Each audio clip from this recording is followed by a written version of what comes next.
Eastern Conference playoff tiers. As a reminder to the audience, the tiers are as follows. Tier 1, shits and giggles. Tier 2, too much dip on your chip. Tier 3, we gon' need Jesus. Tier 4, you gon' need Jesus. Tier 1, shits and giggles. Again, this does not mean you have no shot of winning or making it to the finals. It just means everything going on is simply gravy.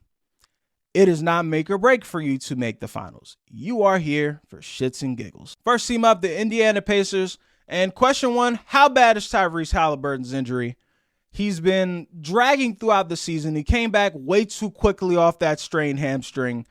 And the numbers have been as follows. Before the injury, he was 25 points a game, just under 13 assists a game, shooting about 50% from the field and 40% from three. After the injury, 17 points a game, 9 assists a game, 45% from the field, and 32% from three. So by every objective measure, he has been just significantly worse since coming back from the hamstring injury, which he did so he can make the 65 game mark to be all NBA. He's on my all NBA ballot, but the irony is he might end up missing it because he played so bad after the injury. I'm pro the 65 game for all NBA. God damn it, play 65 games out of 82. Come on now.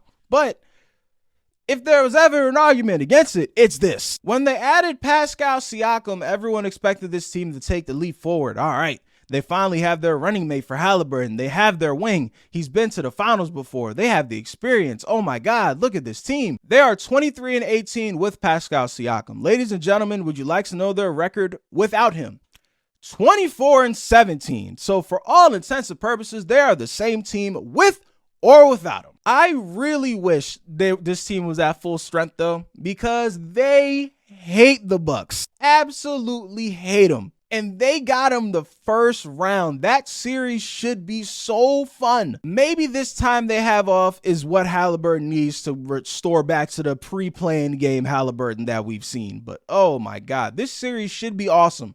And it might not be. 5 seed, the Orlando Magic, and bravo. Just, you've already won. This season is already a W for you. Making the playoffs is your win. Not as a playing team.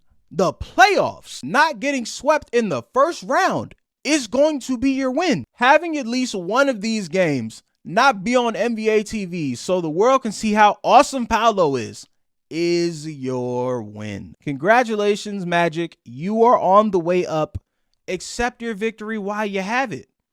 But essentially, you're in the playoffs for shits and giggles, and for y'all, that is fine. Last team on the shits and giggles tier for the Eastern Conference is the Cleveland Cavaliers. It's too much going on off the court for this team. Donovan Mitchell and Darius Garland have proven they just can't consistently play together. I don't know how much more evidence they need. Donovan Mitchell wants to leave, although he might not have an actual destination as to where he can go if he wants to leave Cleveland, but sure. They came into this season with the same problem they had last year, and if you watch the Western Conference version of this, you know how much I hate that, because I talked about it with the Kings. They have 2 bigs on the floor that cannot shoot, playing at the same time with Jared Allen and Evan Mobley. When you have 2 non-shooters on the floor that don't make up for it that much on the defensive end, you're not going to be able to win series consistently. So in essence, you are in the playoffs for shits and giggles. Next, we got the too much dip on your chip tier. This is a 1-team tier. Milwaukee Bucks, come on down. They added Damian Lillard and got 10 games worse from the year before. They had 58 wins last year.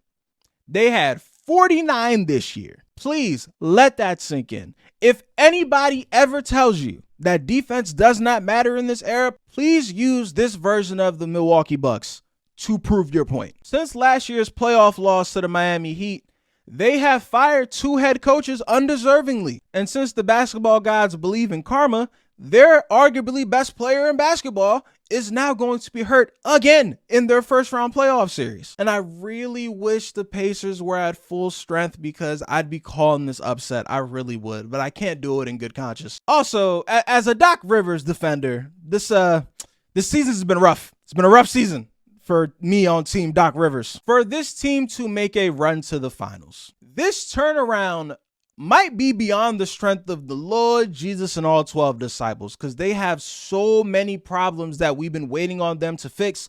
And now the playoffs are here and they haven't fixed them yet. Just go ahead, buy candy, flowers, chocolate, some cruises, some bags, because y'all are going to be home for Mother's Day. Best believe. Next up, the We Gon' Need Jesus tier. This is a one-team tier, the New York Knicks. You can argue this is the prime example of a too much dip on your chip team.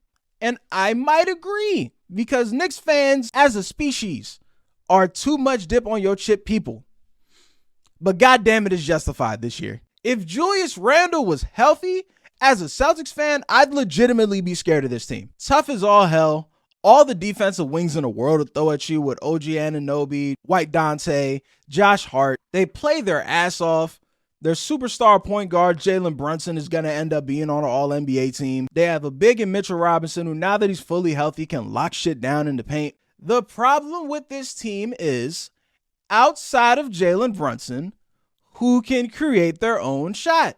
I'll save you some time. The answer is nobody. So unless you expect him to average 50 points a game for the entire playoff run, which would be a miracle from above because no one else has done it, this team's ceiling is a conference finals loss to the Celtics, which leads us perfectly into the You're Gonna Need Jesus tier, the overwhelming favorites in the East, the Boston Celtics. As I've stated before, I'm a Celtics fan. I'm going to take my bias out and talk about the Celtics objectively, even though if you've listened to me before, you know I'm harder on the Celtics than anybody else. By every objective metric, this is one of the greatest teams ever. They have a 14-game lead over the conference. List the teams who have had leads that big or slightly smaller.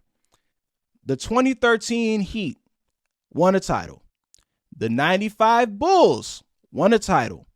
2014-2015 Warriors won a title. The 08 and 09 Lakers won a title. Third all-time in net rating. The Celtics have won 60-plus games 14 times, and 6 of the last 13 have ended up in championships. They set league records with 17 25-point wins and 10 30-point wins.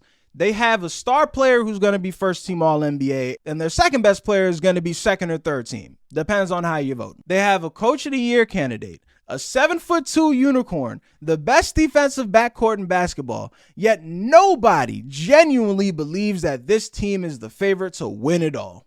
And why is that? Because the Boston Celtics are an unserious outfit. This team beat the Warriors by damn near 50, and then not even a week later, lost to the Cavaliers with their G Leaguer being their leading scorer. Nothing describes the Celtics better than that stretch of games. If the Celtics want to prove to the basketball world that they are a serious championship contender, none of these series should go above 5 games. None of them. Not a single one. Especially, we're going to talk about the playing teams in a second when we start getting into those teams. As a Celtics fan, I've heard every outlet say that you can't take the Celtics seriously, you can't trust them in the playoffs. Now, do I think it's a touch overblown?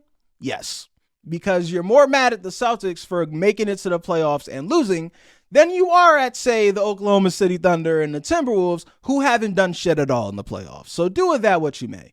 But if you're talking about winning the championship, I'm with you, because until they win it, they have no proof of concept. God damn it, Boston. This is the year to go get proof of concept. All right, playing teams. 7th seed, the Philadelphia 76ers. Again, if you're watching the snippet clip of this, I'm not going to go too deep on the playing teams, because by the time this podcast come out on Wednesday, we're going to have a lot of these answers already. And the playing games are literally happening on the other side of this camera right now. Question is, what version of Joel Embiid are we getting? The Philadelphia 76ers are 31-8 with Joel Embiid. Without Joel Embiid, they are 16-27. So let's say we split the difference there, because you're telling me that a player who has historically struggled with his conditioning has been out for months and didn't really ramp up probably as much as he should before the playoffs. Do I like their chances to beat Miami? Yes. Do I like their chances to win more than one playoff series? No. 8 seed Miami Heat. Guys, I'm not falling for the flip the switch thing. I'm not You can't trick me again. I'm not doing it. I feel like nobody actually watches the Heat because we know they don't take the regular season seriously, so we don't count anything about them in a regular season. Guys, if you did, I'm trying to tell you, this looks different. This isn't the same, oh, okay, when Jimmy Butler turns it on, they look fine. No, bro, this is a different team. This team is not good. This is not a good team. In the event that they play the Boston Celtics in that 1-8 matchup, I swear for God, Boston better sweep these bums out the playoffs because they're in a different class than them. They have no business in the same series as them. And the Chicago Bulls and the Atlanta Hawks, do y'all really care about those teams? Of course not. Meh.